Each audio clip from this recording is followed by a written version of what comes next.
Praise the lord. ఈరోజు దేవుని వాగ్దానము యెహోషువ గ్రంథము 3వ అధ్యాయం 7వ వచనం. నేను మోషేకు తోడైయుండునట్లు నీకును తోడైయుందును, అందరూ ఎరుగునట్లు నేడు వారి కన్నుల ఎదుట నిన్ను గొప్ప చేయ మొదలుపెట్టెదను. ఆమేన్. నిజమే, ఈరోజు మనం ఎన్నో ఇబ్బందుల్లో, సమస్యల్లో, చాలా గందరగోళంలో ఉండొచ్చు. కానీ ఈ మాట మనకే అని నమ్మినట్లయితే దేవుడు చెప్తున్నారు ఆయన మనకి తోడై ఉంటానని. నిజంగా మనకి లోకపరంగా చూసుకుంటే ఎంతోమంది మన బంధువులు కావచ్చు, సహోదరులు, ఫ్రెండ్స్ కావచ్చు, ఇంకా ఎవరైనా కావచ్చు, నేను నీకున్నా నీకెందుకు అని ఎన్నో మాటలు చెప్తుంటారు కదా.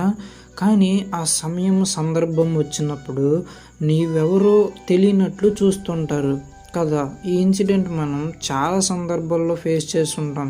కానీ మన దేవుడు మాట ఇచ్చారంటే తప్పే దేవుడు కాదు ఆయన. మన దేవుడు మాట మీద నిలబడే దేవుడు కదా. కాబట్టి ఆయన అంటున్నారు, మోషేకి ఎలాగైతే తోడున్నానో నీకు అలాగే తోడున్నాను అంటున్నారు. కాకపోతే మోషేకి ఎందుకు దేవుడు తోడున్నారు అని మనం ఆలోచన చేస్తే ఆయన నమ్మకముగా దేవుని పని చేశారు. ఎంతో కష్టపడి ప్రయాసతో దేవుడు చెప్పిన ప్రతి పని తోచ తప్పకుండా చేశారు కదా. ఈరోజు నీవు కూడా దేవుని చెప్పిన మాటకు నిలబడి ఆయన మాట తూచా తప్పకుండా చేసినట్లయితే ఈరోజు దేవుడు నీ పట్ల కూడా మంచి కార్యం చేయడానికి, నీకు తోడుండి నడవడానికి దేవుడు నీకు తోడు ఉన్నాడు. అలాగే దేవుడు నీకు తోడున్నాడని త్వరలో అందరూ తెలుసుకుంటారు. అందరి ఎదుట నిన్ను తలగా నిలబెడతాడు. నిన్ను తక్కువ చూసిన అందరి ఎదుట నిన్ను హెచ్చిస్తాడు, గొప్ప చేస్తాడు. నీ ముందు అందరూ తల ఉంచే సమయం వస్తుంది. కాబట్టి దిగులు పడద్దు సహోదరుడా. ఖచ్చితంగా మనందరికీ మంచి రోజులు వస్తాయి.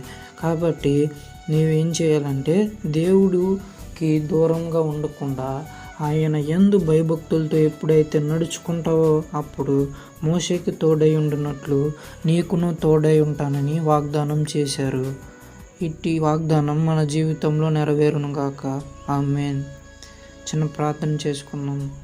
మహాపరిశుద్ధుడా, స్తోత్రాలు ప్రభువా. నేను మోషేకు తోడై ఉండునట్లు నీకును తోడై ఉందును అని చెప్పి ఉన్నారు ప్రభువా.